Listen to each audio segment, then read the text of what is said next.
The Kujang Nagawiru is believed to have been forged during the twilight years of the Tarumanagara kingdom, around the 6th century CE in the highlands near Mount Sawal. The materials came from meteorite ore and sacred iron extracted from a cavern called Liovong Tapak, considered the navel of Sundanese earth. According to oral traditions, the blade was created by a sacred blacksmith priest who meditated for 40 days before forging it under the light of a full moon. Literally means red-haired dragon, referencing both the shape and mythical energy it holds. Was never intended solely for combat. It was imbued with deep spiritual symbolism as a channel for divine guidance and ancestral power. The Kujang, unlike ordinary weapons in ancient Galuh belief systems, dragons Naga were seen not as monsters, but protectors of water, fertility, and royal bloodlines. The Kujang became a living symbol of Galuh's divine mandate. Legend says that the forging of the Kujang Nagawiru was accompanied by celestial omens, stars forming a spiral in the sky, and animals bowing in silence. A thunderstorm erupted despite clear skies, and the river near the forge flowed backward for a brief moment. These signs marked the weapon as a sacred object, prophesied to protect the rulers of a new Sundanese kingdom that would rise from Tarumanagara's ashes. Galuh. As a newly born symbol of kingship, the Kujang Nagawiru was presented to Prabhu Wretikandayun, founder of Galuh, who accepted it not only as a weapon, but as a divine covenant. It was passed from king to king, not merely as a royal heirloom, but as a sacred link to the spiritual world. The Kujang Nagawiru is uniquely designed, blending martial functionality with deeply encoded symbolism.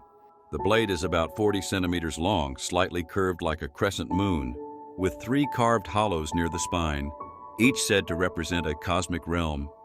Its body features delicate paymor pattern in the form of swirling waves, said to mirror the flow of divine energy. The most striking feature of the Kujang Nagawiru is its hilt, which takes the form of a dragon's head complete with sculpted scales, fierce eyes, and protruding fangs. Its teeth are made from ivory, while the eyes are inset with tiny green emeralds that gleam in the moonlight. The blade's tip ends in a sharp fang-like spike known as the Fang of Truth, a deadly point used symbolically to pierce deception and injustice. Carved onto the base of the blade is a sacred mantra, written in Old Sundanese script, Sing Sahanu Jujur Bakal Ditang Tayungan, meaning, "He who is truthful shall be protected." This inscription was only visible under firelight and could not be replicated or read unless one had the eyes of Dharma, a spiritual state of awareness. It was believed that the Kujang could never be stolen.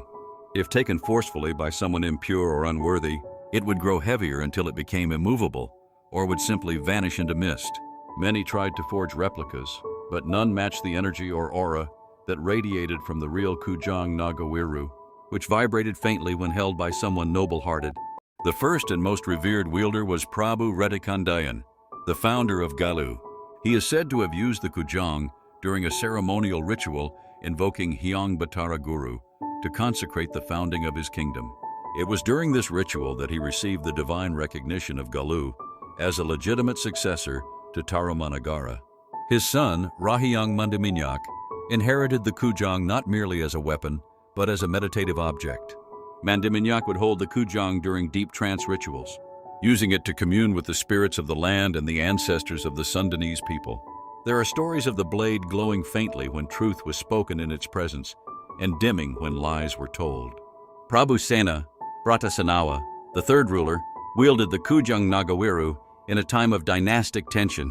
He was known to use the weapon during silent retreats and purification rites in the caves near Mount Sawal. There are legends that say he once pointed the Kujang at a traitor during a court session, and the accused immediately fell into a trance, confessing all his misdeeds without coercion. Each king treated the Kujang with utmost reverence. It was never stored casually, but always placed in a sanctified chamber guarded by spiritual sentinels. The weapon was an extension of divine will, and any decision made with the Kujang in hand was considered binding in both earthly and spiritual realms. The Kujang Nagawiru is said to possess several extraordinary powers. Among them is its ability to detect lies and injustice. When held during court deliberations, its tip would glow or hum softly in the presence of deceit. Some records claim that it would physically tremble if a speaker uttered a grave lie before the king, serving as a divine lie detector. Another power was its protective aura. Legends say that in times of invasion or assassination attempts, the blade could create a spiritual shield that protected the ruler. On one occasion, a poisoned cup meant for the king shattered when placed near the Kujang. In battle, although rarely used directly, the Kujang was carried in processions and believed to repel dark magic and sorcery aimed at the royal entourage. There is also the belief that the Kujang could summon rain during drought. A special ritual called Ngarwat Bumi, involving the swinging of the Kujang 3 times toward the sky while chanting sacred mantras, was said to awaken the Naga spirits associated with fertility and water. Farmers revered this weapon as a guardian of crops and seasons. Importantly, the Kujang was not a tool of violence, but a tool of alignment to restore balance when the kingdom strayed. Many mystics believe the Kujang held the memory of kings past and could whisper wisdom to those who listened with a pure heart. The Kujang Nagawiru's history is steeped in a cloud of mystery, with tales that blur the line between legend and reality. While the early kings of Galuh wielded it with purpose and reverence, the weapon's disappearance in later centuries gave rise to some of the most haunting and magical stories in Sundanese folklore. One of the most widely retold is the Night of the Silent Stars. It was said that during the reign of a morally declining ruler, the stars above Galuh dimmed for an entire night, and the moon turned crimson. On that same night, the Kujang Nagawiru, stored in its sanctum beneath Kawali Palace, was found missing, its stone pedestal cracked and scorched. The palace guards reported hearing a low hiss like wind through bamboo before the weapon vanished. Some claimed to see a shimmering serpent made of fire slither from the vault and dissolve into the night. A royal priest, desperate for answers, entered a trance and proclaimed that the spirit of the Kujang had fled, refusing to serve a corrupt lineage. That moment marked the beginning of the political unraveling of Galuh's spiritual authority. Without the Kujang, the king lost the people's trust, and a great drought swept the land. Among the folk, several conflicting stories emerged about where the sacred weapon had gone. A popular legend from Leveung Sankang tells of a hunter who stumbled into a glade filled with golden mist. There, on a moss-covered stone, lay a Kujang with a hilt shaped like a snarling dragon. As he reached out, the weapon vibrated, and the hunter collapsed into a vision. He saw a bloodied battlefield, the cries of ancestors, and a great flood washing over the land. When he awoke, the weapon was gone. Some say he became a village mystic, never speaking again but drawing the Kujang in the dirt whenever storm clouds gathered. Another story centers on a young princess of Galuh who, heartbroken by the greed and betrayal within the royal court, sought solace at the foot of Mount Kakrabuana. She prayed for days beneath a banyan tree, offering her own tears as tribute. On the final day of her fast, a fiery Kujang appeared before her, whispering ancient truths in a forgotten tongue. She wrapped the blade in silk and disappeared, said to have become the guardian of the hidden blade of Galuh, a secret lineage of women who protected the Kujang's spiritual legacy through the ages. Among mystics and spiritual practitioners, it is said that the Kujang Nagawiru is not lost, but transcended, existing now in a spiritual dimension known as Buana Kahyangan, accessible only through intense meditation and ritual purity. During sacred rites held in Kawali or at Situ Lengkong Panjalu, certain mediums claim to momentarily see the Kujang hovering above the sacred lake, wreathed in golden fire and guarded by Naga spirits. In modern times, seekers and archaeologists alike have searched for the Kujang Nagawiru, but always return empty-handed or disoriented. Some suffer vivid dreams of a fiery blade calling their name. A few claim the Kujang is kept hidden within an invisible chamber under the old Kawali site, sealed by 7 locks of spirit-binding mantras, waiting for the Ratu Adil, the just king, to reclaim it at the end of this age. The ever-growing body of lore around the Kujang Nagawiru ensures that it lives on as more than an object.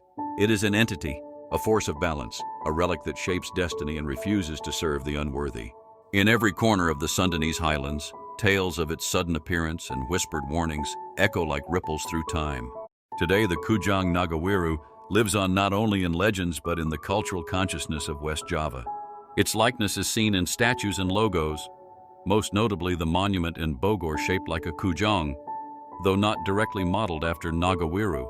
The people of Panjalu Kawali and Kayamas still hold annual ceremonies invoking the spirit of their ancestors, often mentioning the Kujang as a symbol of unity and righteousness. Mystics and local shamans in the area claim that the real Kujang Nagawiru is hidden in a dimension between worlds, accessed only through spiritual purity. Some believe it rests beneath the waters of Situ Lengkong, while others say it lies deep in a sealed cave guarded by sacred serpents. Occasionally, during ritual dances or trance ceremonies, mediums claim to channel the spirit of the Kujang, offering cryptic prophecies. Scholars regard the Kujang Nagawiru as a cultural artifact that encapsulates the Sundanese worldview, a balance of power, purity, nature, and the unseen realm. While its physical presence remains a mystery, its symbolic presence continues to influence art, politics, and spirituality in modern Sundanese culture. In essence, the Kujang Nagawiru is more than just a royal dagger. It is the beating heart of the Kingdom of Galuh, a spiritual compass guiding both rulers and people through the ever-turning wheels of time.